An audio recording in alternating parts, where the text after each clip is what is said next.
গত 7 দিন ধরে তিরিং-বিরিং আমার সাথে লাফালাফি শুরু করেছে। সে খেলতে যাবে বেবি স্কয়ারে। এখন যাই হোক, কোনো উপায় না পেয়ে তাকে বেবি স্কয়ারে নিয়ে গেলাম। মিরপুরে বেবি স্কয়ার ওদের একটাই মাত্র শাখা, সেখানে নিয়ে গেলাম। প্রথমেই গিয়ে সে উঠলো স্লাইডারে উঠতে গিয়ে সে এক এক করে আস্তে আস্তে চলে গেল। এবার পালা তার স্লাইডিং করা, কিন্তু সেখানে যে সে যেটাতে স্লাইড করতে যাবে সেখানে একটা ছেলে এসে দাঁড়ালো। সে বললো যে ঠিক আছে তুমি এটাতে দাও, আমি অন্যটাতে যাচ্ছি। সে গেল এবং সে স্লাইড করা শুরু করলো। এবার আস্তে আস্তে ধাক্কা ধাক্কা দিতে দিতে ঠাস করে স্লাইডে পড়ে গেল। ও মা, সে আর কি, সে আবার ঘুরে এসে আবার স্লাইডিং করবে।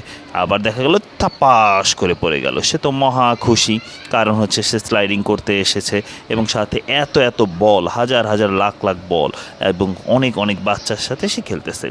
এবার কি আর করার, সেখানে সে স্লাইডিংয়ে মন বসে না, সে চলে আসলো পাথরের জগতে। এখানে অনেকগুলো বাচ্চা খেলতেছে, তার মাঝখান থেকে সে পাথর নিয়ে দুষ্টামি করবে। এখন দুষ্টামি শুরু করলো, কি আর করার, সে কিছুক্ষণ সেই পাথর নিয়ে দুষ্টামি শুরু করতে করতে এখন তার একটা বড় বল লাগবে, ছোট যেটার ভিতরে সে পাথরগুলো রাখতে পারে। সে পাথরের বল খুঁজতে খুঁজতে এদিক সেদিক ছোটাছুটি করতে লাগলো। অন্যদিকে ছোট ছোট বাচ্চারাও কিন্তু খেলতেছিল। হঠাৎ করে দেখলাম যে একটা নৌকার মতো আছে, সেখানে সে উঠবে, কিন্তু সে নেমে গেল। কারণ কি, সেটা একটু দোলতেছে। ওদের নৌকাটা একটু হালকা দোলার কারণে সে উঠবে না। এবার আমরা যে ছোটোবেলায় ব্যাঙের মতো এক গাছ থেকে আরেক গাছে দড়ি বেঁধে লাফ দিতাম, সেরকম একটা দেখি, কিন্তু এটাতে কেউ নেই।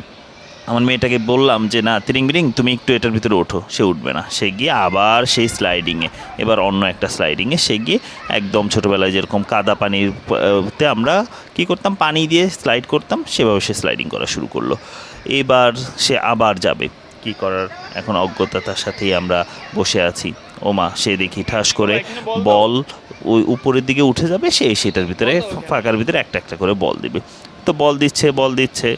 এখন বল তো দেওয়ার পরে সে অবাক হচ্ছে, কারণ কি, বল উপরে উঠে যাচ্ছে। এটা আবার কেমন কথা, বল উপরে উঠে যাবে কেন, বল উপরে ওঠার জিনিস। সে তো খুবই অবাকে আবার দিল, ও মা, বল আবার উপরে উঠে গেছে। ইরে বাবা, এটা কি জিনিস। সে আবার দেখলো, আবার বল উপরে উঠে গেল। এবার তো সে মহা মুসিবতে পড়ে গেল, ঠাস করে পড়েও গেল। ওখান থেকে পড়ে যাওয়ার পরে আবার উঠে আরেকটা বল দিল, ও মা, একটা এসে ঠাস করে এমনভাবে পড়লো, মনে হচ্ছিল তিরিং-বিরিংয়ের গায়ে এসে পড়বে। তিরিং-বিরিং কিছুটা ভয় পেয়ে গেল। ভয় পেয়ে সে আবার একটু লাফালাফি শুরু করলো। এবার তার পালা হচ্ছে, সে আবার স্লাইডিং করবে। স্লাইডিং করার জন্য সে গেল, আস্তে আস্তে এগিয়ে যাচ্ছে, সে স্লাইডিং করবে। কারণ এইটা ওর জন্য ও এতটাই পছন্দ করে ফেলেছে যে সে অন্য কোথাও যাওয়ার জন্য কোনোভাবেই তার মন বসাতে পারতেছে না। কারণ এখানে এত এত খেলনা, এত এত বাচ্চারা, কিন্তু ওই স্লাইডিংটার দিকেই তার নজর। কারণটা হচ্ছে সে স্লাইডিং করতে খুবই পছন্দ করে। সে বেশ কয়েকবার বলের ভিতরে পড়ে গিয়ে উঠতে উঠতে আবারও পড়ে গেল। আল্লাহ, কেউ ওখানে নাই। আরেকটা বাচ্চা এসে তাকে ধরার চেষ্টা করলো। সে ওখান থেকে উঠে আস্তে আস্তে সিঁড়ি দিয়ে বেয়ে উপরে উঠতেছে। উঠার জন্য সে দেখছে মা এক দিকে এক একটা বাচ্চা ছুটোছুটি করতেছে। এখানে অবশ্য কিছু ভলান্টিয়ার আছে যারা বাচ্চাদেরকে সাহায্য করতেছে। এখন আমার তিরিং-বিরিং কী করলো, বামের দিকে গিয়েই সোজা একটা দৌড়। এখন দৌড় দিকে আবার থেমে গেল কেন, এবার একটু তিরিং-বিরিং করতে করতে সে লাফালাফি করতে করতে আসতেছে। সে যাচ্ছে আর সাথে ওখানে মাঝখানে একটু সে দাঁড়াচ্ছে। এবার সে ওখানে গিয়ে দাঁড়াবে, স্লাইড করবে, ও মা, একটা বড় বাচ্চা এসে তার সামনে এসে দাঁড়ালো। এবার তিরিং-বিরিং চিন্তা করলো, না বাবা, এর ভিতরে যাওয়া যাবে না, এই দুটা দুষ্ট বাচ্চা, আমি তো কোনোভাবে এদের সাথে পারবো না। সে আস্তে এর উপরে দাঁড়িয়ে গেল। তার আবার এই সেন্সটা খুবই ভালো, কোনোভাবেই সে বাচ্চাদের সামনে কারোর সাথে কোনো প্রকার ঝগড়া বিবাদ এগুলো করবে না। তাই ওই দুটো বাচ্চাকে যেতে দিল। এবার সে চিন্তা করলো যে এবার আমি একা যাব, একা। সে বারবার বলতেছিল আমি একা যাব। স্লাইড করলো, ও মা, আর একটু হলে আরেকটা বাচ্চার উপরে সে এসে পড়তো। এবার বড় বাচ্চাটা কী করলো, উল্টা দিকে ওঠা শুরু করলো। এখন ওখানে যে ভলান্টিয়ার আছে সে কোনোভাবে বোঝাতে পারছিল না। বড় বাচ্চাটা বললো, আমার তিরিং-বিরিংয়ের গায়ে আবার এসে পড়লো। তিরিং-বিরিং কিছুটা ভয় পেয়েও এদিকে সরে গেল এবং সে আবার চিন্তা করলো আবার যাবে। এদিকে পুরোটা জায়গা দেখেন, হাজার হাজার লাখ লাখ বল, এবং সম্পূর্ণ জায়গাটা খুবই সুন্দর। আপনারা চাইলে আপনাদের বাচ্চাদেরকে এরকম সুন্দর সুন্দর প্লেগ্রাউন্ডগুলোতে নিয়ে যেতে পারেন। এতে করে তাদের মানসিক স্বাস্থ্যটা বেশ উন্নত হবে এবং তারা মানসিকভাবে বিকাশ ঘটবে। এখানে দেখুন বাচ্চারা জাম্পিং করছে, জাম্পিংয়ের জায়গাটাও খুবই ভালো। আমি বলবো এই ধরনের জায়গায় বাচ্চাদের জন্য খুবই ভালো ব্যবস্থা রয়েছে। এবং আবার চলে গেল এবং আমার তিরিং-বিরিং সে গাড়ি চালাতে গিয়ে সে নিজেই গাড়ির দরজাটাও লাগালো। ওদের একজন ভলান্টিয়ার সে তিরিং-বিরিংকে নিয়ে ধীরে ধীরে ঘোরানোর চেষ্টা করছে। ঘুরতে ঘুরতে সে তিরিং বিরিং এদিক সেদিক তাকাচ্ছে, কিন্তু সে গাড়ি চালানো শুরু করলো। এতক্ষণ তার মনে ছিল না যে স্টিয়ারিংটাও ধরতে হবে, হুইলটা ওখানে ধরে সে গাড়ি চালানো শুরু করলো। ঘুরতে ঘুরতে ঘুরতে ঘুরতে অন্যান্য বাচ্চাদের সাথেও সে ঘোরা শুরু করলো। ঘুরতে ঘুরতে দেখা গেল সে আস্তে আস্তে ঘুরছে ঘুরছে এবং কিছুটা সামনে এগিয়ে যাচ্ছে। এগিয়ে যাওয়ার পরে ওখানে আরও দুটো বাচ্চা চলে আসলো, কারণ কি তারাও গাড়িতে উঠবে। এখন আমার তিরিং বিরিং জ্যামে পড়ে গেল, কারণ সামনে আরেকটা বাচ্চা তার গাড়িটা নিয়ে কোনোভাবেই সামনে যেতে পারতেছে না। মা আরেকটা বাচ্চা দেখি ঠেলা শুরু করছে, ধাক্কা দিতে দিতে এই বাচ্চাটাকে নিয়ে গেল। আমার তিরিং বিরিং চিন্তা করলো, ঠিক আছে আমি গাড়ি থেকে নেমে পড়বো। অন্য বাচ্চাটা উঠতে চাইলো, কিন্তু সে তিরিং বিরিং নামলো না, সে আবার গাড়ি চালানো শুরু করলো। এই ভলান্টিয়ারটা তাকে বেশ ভালোভাবেই সাহায্য করছে, আর সে ধীরে ধীরে এগিয়ে চললো। তিরিং বিরিংকে নিয়ে আসলাম, সে একটু এখানে তার নিজের চেহারাটা করবে। সে চলে গেল একটা গুহার ভিতরে। গুহার ভিতরে কিছুক্ষণ বসে চুপচাপ সে রেস্ট নিচ্ছে, কারণ সে এতক্ষণ ধরে এত পরিমাণে দৌড়াদৌড়ি ঝাপাঝাপি করেছে, সে ক্লান্ত হয়ে গেছে। তিরিং বিরিং এবার একটু ঘাটটাকে নেড়ে নেড়ে নাড়ানাড়া করে তারপর সে এদিক সেদিক তাকাচ্ছে, একটু উকিঝুঁকিও দিচ্ছে দেখা যাচ্ছে। তিরিং বিরিং কোনোভাবেই তাকে থামানো যাচ্ছে না। তার হাত পা, সে যে প্রায় 1 থেকে 1.5 ঘন্টা ধরে খেলা করে ফেলেছে, এটা তার একদম বেমালুল ভুলে গিয়েছে। এবার তিরিং বিরিংয়ের শখ হলো এখানে একটা করে ছোট্ট হাঁসের মতো রাউন্ডে যেটা ঘুরতেছে, এটার ভিতরে সে উঠবে। তিরিং বিরিং কিন্তু সে কোনোভাবেই সেটাতে উঠবে না। 5 সেকেন্ড থেকেই সে এখান থেকে নেমে পড়তেছে। কারণ কি, সে ভয় পায়। সে যেগুলো যত মুভিং জিনিসপত্র আছে, যেগুলো মুভ করে, এই ধরনের জিনিসে সে 30 সেকেন্ডও থাকতে চায় না, কারণ তার মারাত্মক ভয়। ঠাস করে সে নেমে পড়লে এবার তিরিং বিরিং চলে গেল। ওখানে একটা সুপার মার্কেটের জায়গা করা আছে এখানে, সেখান থেকে আবার হুট করে সে চলে আসলো আবার সেই গুহার ভিতরে। এই জায়গাটা তার খুব পছন্দ হয়েছে, কারণ সে এটার ভিতর এক প্রান্ত দিয়ে গিয়ে অন্য প্রান্তে চলে যায়। তার জন্য সে কোনোভাবেই, তার হাত পা কিন্তু দেখেন থামছে না, তিরিং বিরিং চলছে তো চলছে। এবার একটু বিশ্রাম নিয়ে নিল সেই বলগুলোর মাঝখান থেকে।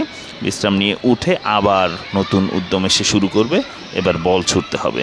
বল কোথায় ছোড়া যায়? এখানে একটা জায়গা আছে যেখানে বাতাসে বলগুলো উপরের দিকে নিয়ে যায়। তিরিং বিরিং সামনের দিকে এগিয়ে যাচ্ছে, আস্তে আস্তে করে ওই ফাঁকাটা দিয়ে বলটা দিবে আর বলগুলো উপরের দিকে উঠবে। তিরিং বিরিং চিন্তা করছে এটা কীভাবে, একটু অবাক দৃষ্টিতে দেখছে। যদিও এর আগে বেশ কয়েকবার তিরিং বিরিং এখানে গিয়েছিল, কিন্তু আজকে সে খুব এনজয় করছে, কারণ প্রথম যখন গিয়েছিল তখন অনেক খেলাই বুঝতো না। এবার তিরিং বিরিং একটু লাফালাফি ঝাপাঝাপি করার জন্য সে জাম্পিং জোনে গেল, কিন্তু গিয়ে আর সাহস করতে পারলো না। সে আস্তে এর উপরে বসে পড়লো। কারণ হচ্ছে সে এই ধরনের ঝাপাঝাপি যতটা পারে সে বাসায় করে, কিন্তু কোনোভাবেই সে এখানে ঝাপাঝাপি করতে চাচ্ছিল না। ঝাপাঝাপি করার জন্য সে সর্বোচ্চ চেষ্টা করতেছে, কিন্তু কোনোভাবেই সে চেষ্টা করবে না। আচ্ছা, একটু একটু করে সে লাফ দেওয়ার চেষ্টা করতেছে। লাফ দেওয়ার একটা পর্যায়ে তিরিং বিরিং আবার চলে আসলো সেই একই জায়গায়। এইটা তার বেশ পছন্দের জায়গা, তাই আমার মনে হচ্ছে বাসার ভিতরে না এরকম একটা গুহা তার জন্য বানাতে হয়। এখন তিরিং বিরিং কোনোভাবে এখান থেকে যাবে না, সে একটু বিশ্রাম নিয়ে নিচ্ছে, কারণ সে এতক্ষণ এত পরিমাণ ঝাপাঝাপি করেছে, কোনোভাবে সেখান থেকে সরবে না। কিছুক্ষণ পরে আবারও সেই একই জায়গায় সে চলে আসলো এবং এখান থেকে সে আস্তে আস্তে ভিতরের দিকে চলে যাচ্ছে। আমরা তাকে নিয়ে বেশ চিন্তিত, কারণ সে ওখানে ঘুমিয়ে না পড়ে। এখন সে কিছুক্ষণ পরে তার কিছুটা হলেও তার ক্ষুধা লেগেছে আমরা বুঝতে পারছি, কিন্তু সে ওখান থেকে কোনোভাবেই আসবে না। তাকে অনেকবার চেষ্টা করলাম আনার জন্য, কিন্তু সে আসবে না। এবার একটু এখানে বুক কর্নার আছে, এই বুক কর্নারে গিয়ে সে একটা চেয়ার দেখলো পরে থাকা, সে চেয়ারটাকে আগে সোজা করবে। তার আবার কোনো জিনিস এলোমেলো কোনোভাবেই পছন্দ না। আপনারা দেখতেছেন সেই চেয়ারটাকে সুন্দর করে সাজায় নিল। এবার একটু তাকালো যেখানে বাবুরা পাথর দিয়ে খেলতেছে। তার এবার মন চাইলো একটু ফায়ারের পোশাকটা পরে ক্যাপটা পরে নিবে। পোশাকটা পরলো ঠিকই, ক্যাপটাও পরলো, কিন্তু কিছুক্ষণের ভিতরেই সে এটা ফেলে দিল। এবার চলে গেল আবার সেই বইয়ের কাছে, কারণ বই ছাড়া তার কোনো কিছুই ভালো লাগে না। মাঝে মাঝেই তার বই নিয়ে পড়তে ইচ্ছে করে, কিন্তু যদিও সে সর্বোচ্চ 5 মিনিট বা 10 মিনিটের বেশি পড়তে পারে না। পড়তে পড়তে তার একটু মনে হলো একটু দুষ্টামি আবার একটু করি, ওখানে একটু গিয়ে সোফার উপর বসি। সে গিয়ে সোফার উপর বসলো, তার মাকেও ডাকলো যে তার মা যেন তাকে একটু বসিয়ে দেয়। সে সুন্দর করে বসলো, কিন্তু আবার সেখান থেকে দৌড়ে চলে গেল। কি আর করার, তিরিং বিরিং কোনোভাবেই থামানো যাচ্ছে না। সে চালাচ্ছে, এই তিরিং বিরিং চলমান, এটা কোনোভাবেই তার থামবে না। এবার সে গুহার ভিতরে গিয়ে দুধ খাবে। তার জন্য তার মা সুন্দর করে ফিডারে দুধ বানিয়ে দিল।